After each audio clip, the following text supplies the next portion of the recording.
everyone, welcome back to my channel. Today I actually wanted to go over an updated cost of living video in Thailand. As you may know, I've been living in Thailand, specifically Bangkok, since January 11th of this year. So I've been there for 6 months, and I did film a cost of living video less than a month into my stay in Thailand. So I feel like I've learned a lot, and I feel like things have definitely changed. I wanted to provide like a more like realistic and just like authentic update on how cost of living is like in Thailand, because I know there's been an uptick, that's for sure. There's been a lot of people that have been moving to Thailand, moving to Southeast Asia because of what they've seen online about how cheap everything is. And so I wanted to just kind of provide like, I guess like my experience like living in Thailand and everything as far as like the cost of living. Currently, I'm actually not in Thailand. I'm actually in Japan celebrating my birthday. So I just turned 29, June 23rd. And yeah, I started off in Tokyo. I was there for about 5 days. Now I'm here in Kyoto, but I leave Kyoto for Osaka tomorrow morning, take a little bullet train. So yeah, let me show you the view really quick. It's nothing crazy, but I like it. It's been raining since my birthday here in Kyoto, like just my luck. But yeah, this is the view right now in Kyoto. So yeah, I've been eating a lot of ramen, been having been having my own little kind of fun out here. But yeah, let's get back into the video about the cost of living. All right, so first let's get into like the one that everyone always wants to know, which is the rents, right? So my rent has fluctuated so much. I'm gonna tell you, I'm gonna show you exactly how it has. Rent is 25,000 bahts per month. Now, this is the thing, because of the conversion rate, it can change. It can really fluctuate, and I'm gonna show you exactly how. So April 3rd, rent was $736 USD. The last time I paid my rent was $774 USD. And I'm able to track that because I paid through Wise. There are a lot of other foreigners who also pay their rent through Wise. It's just an easy way to send and receive money in different currencies. It's a really good money transfer app. Very clutch. Highly recommend you guys download that, because your landlord may ask you to pay on Wise. So for my job, I usually take around $400 like each check, and I set it aside. I have like a separate account that I just keep for like just saving like towards rent. So as soon as I get like my paychecks, I just put like, you know, money for rent and then money for savings and investments. You know what I mean? So yeah, that's how much I kind of budget for like my rent, because it fluctuates so much. All right, so now on to utilities. So there are two different providers, like two main providers in Thailand that handle internet and like phone, and that is AIS and True. So when I moved in, I was already provided True. So that's what I've been kind of sticking with, and I have no issues with them at all. But other people use like AIS, it doesn't really matter. I still get really great coverage. So yeah, my phone and my internet bill actually come together. And so my bill that month was 1,015 baht. And that was for both like my phone and my internet. And so that roughly converts to around $31 USD. So yeah, like my internet and my phone bill is that much. And yeah, that is like one of the good things. All right, so now let's get into transportation. So I take Grab. Grab is like the Uber of Southeast Asia. You can use it, I believe, in Thailand, Indonesia, Malaysia, Vietnam. I'll list all the countries that Grab is available in. But like there's like other alternative like apps such as like Gojek. But I personally like Grab, and for some reason Gojek doesn't take my card. And I specifically take the motorbike because there are different ways you can like request like a ride. You know how like usually like in other countries like you just get picked up in a car. Well, there's a cheaper and more efficient option in Southeast Asia. They allow you to get picked up by like a motor taxi. So it's someone like on like a motorbike that will like pick you up and everything and take you to where you need to go. And it's so easy. It can take like what would normally take like a 20-minute ride in the car. It can reduce it down to like 10 minutes. Like, and they're super fast. And I mean, there are safety concerns and everything like that. But I love the motorbike. That's really one of the main reasons I fell in love with Thailand. I just loved riding like on the back of a motorbike, and it felt so free. But yeah, so let's say like back in the States, if I wanted to take if I wanted to go to the beach from where I was, it would take about 35-40 minutes for me to get to the beach in Jacksonville, and it would cost me it sometimes it would cost me $60 one way, and so it would take $120 like round trip ride just to like get to the beach when I could just fly to Miami for about the same price. Swear to God. So I just opted up going to like Miami like all the time. Like girl logic, girl math. But yeah, I like the average ride, I want to say average $4 round trip to get to where I need to go from where I am. So like even when I had to go like a further distance, like for instance to the airports, right? Um June 16th, I just checked like my transactions. It cost me $12 to get from where I live to the airport, and that was a 35-minute ride. That is crazy. That is really, really much more affordable compared to like in the US, when I would have to travel and stuff. So now that adds up though, going out every day, everything like that. So roughly my budgets for transportation is now um, around $120. So I would say I spend around $100 to $120 in rides every day. Now, if you're not going out every single day, then yeah, you could definitely, and you, let's say you take the bus, because I know people, they'll take the bus and everything to get to where they need to go, which is actually much, much cheaper than taking a Grab, which can be which can be much more cheaper than taking Grabs and everything. Then you could definitely budget around $60 to $80 a month.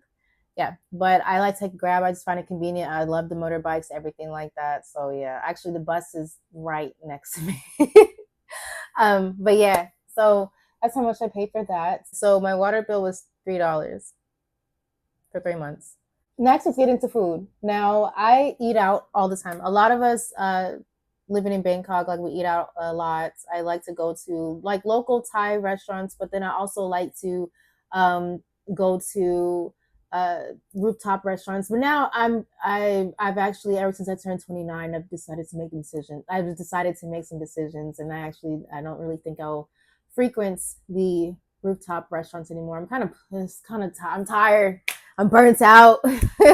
I'm burnt out on it. You know what I mean? But yeah, I thought when I moved to Thailand that I was going to like always, eat street food every day, and I was about to be like the Anthony Bourdain of street food, and I was just gonna like, just like always like eat off a stick or something. But it's changed. It's changed for sure. I do like sitting down at restaurants and everything, going out to eat. I usually have like lunch and dinner. I don't really eat breakfast, so there is that. Also keep that in mind. So if you eat more, then definitely budget more. Um, but yeah, I my budget for food is around 350. Let's also factor in beauty. That's something that I did not factor in before, but it's definitely become a part of my routine now. I do get like my nails done. I get a pedicure. I do get lash extensions and stuff like that. So if you don't get those things, then definitely don't consider this. But for those of us that do like to get like our nails done, everything like that. My lash extensions cost $30, and I get that about like once a month. They last like a month. Sometimes I get them twice a month. It depends. Like I'll get like a fill or something. But like I budget about $30. I budget around $35 for my lash extensions. I know in the States they say like lash extensions are like $120 or something like that. I never got them in the States. I only started getting them when I moved to Southeast Asia. So yeah, and it's definitely so much cheaper. Good quality work too. But yeah, $35 for lash extensions. For nails, I budget around $50 a month. I budget around $50 a month for nails. So in total, my beauty budget is $85 a month. So now another additional expense is actually massages. That was actually something that I didn't get before, and now it's a part of my monthly routine. So, and it's part of like my self care, I want to say. So yeah, like in the US, I always consider massages and going to the spa to be like luxuries, but in Thailand, because of the cost of living and because of just like how affordable things are, it's much more. And I want to say that one of like the hidden blessings that I've kind of discovered while being out in like Southeast Asia is how you're able to prioritize self-care and taking care of yourself and treating and spoiling yourself. And so yeah, sometimes I kind of overdo it, but it feels good. when I first got the massage, because I just like walked randomly to like the massage spot, because literally it's like a 2-minute walk from like where I live. Um, the massage I got was for 90 minutes, and it was like a deep tissue oil massage, like a true authentic Thai massage, and it was so good. It was like this like older lady. She didn't speak at all. She just like learned like my pain points, especially like here. I think because I work in tech, and I think because I work in tech, like a lot of like, my shoulders and my upper back, like I just have like a lot of like tension, and I don't get massages. I didn't get massages in the States. Like I said, I didn't get massages in the States because they just were always so expensive, like $200, $150. It costs 1,200 bahts, which is roughly $30, about $35, for like for the 90-minute massage. And so now I get the massages once a month, and it costs for 60 minutes. It costs me 1,000 baht. So yeah, like I do. Another essential that I highly recommend everyone gets is a VPN. I'm not sponsored, so no, but I do use NordVPN. And so it's been clutch for me, especially with like now I've tried to like use my cards to like buy some things like online, and they get blocked for security reasons, or I'm not able to like add money to one of my cards. Then what I found a workaround, and that's by turning on my VPN, setting it back to the US, and I'm able to add my money back. But yeah, like it's very, very clutch. And I also use it for work as well, accessing like different apps, like for instance, like Tubi. Like I really, really love Tubi movies. It's like my guilty pleasure. Like I really like Tubi movies. They're like my guilty pleasure, man. Like I like to like watch movies, and I can't access the movies I like to watch from back in the States. And so I will use like my VPN. I'll turn it on my phone, and then I'll like screencast it to my TV, and that's how I'm able to watch Tubi movies and stuff like that. And my VPN costs $12 a month. So yeah. All right. So my average cost of living in Thailand is roughly $1,500 a month. So not bad, not bad. And so yeah, like my thoughts on Thailand. Like, do I recommend people moving to Thailand? Um, I'll say in general, right? I do recommend people go outside of their borderlines, like going outside of, and just I do encourage people to travel abroad and everything. Get your passport, especially for US citizen and everything. It costs like 120 bucks. Just get the passport, and expand your minds, and meet different people and everything like that, and just remain humble and gracious. Be respectful to people, like when you're traveling to these countries, and if they do not speak English, like be empathetic, because we're traveling to these countries, and a lot of us do not know the languages fluently to these countries that we are traveling to. And so be humble, be grateful, and yeah. And do not see these other countries as utopias. Like, not every single person is nice. Not every single thing is perfect. People will, have like a grass is green on the other side kind of mindset.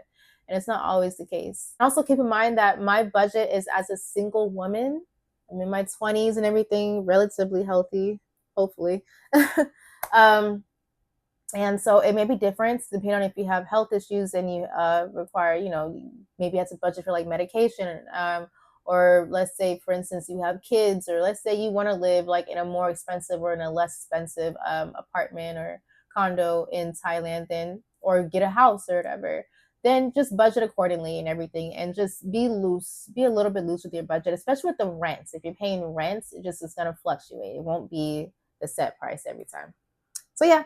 I hope you guys enjoyed my video. I'll try to make more videos and everything. So yeah, about like life in Thailand, about being in tech, being in cybersecurity and stuff like that. So I hope you guys enjoyed it. Like, comment, subscribe, and share the video. All right, you guys, have a great day. I'm about to go eat some ramen before I leave Japan and go back to Thailand. So yeah, bye.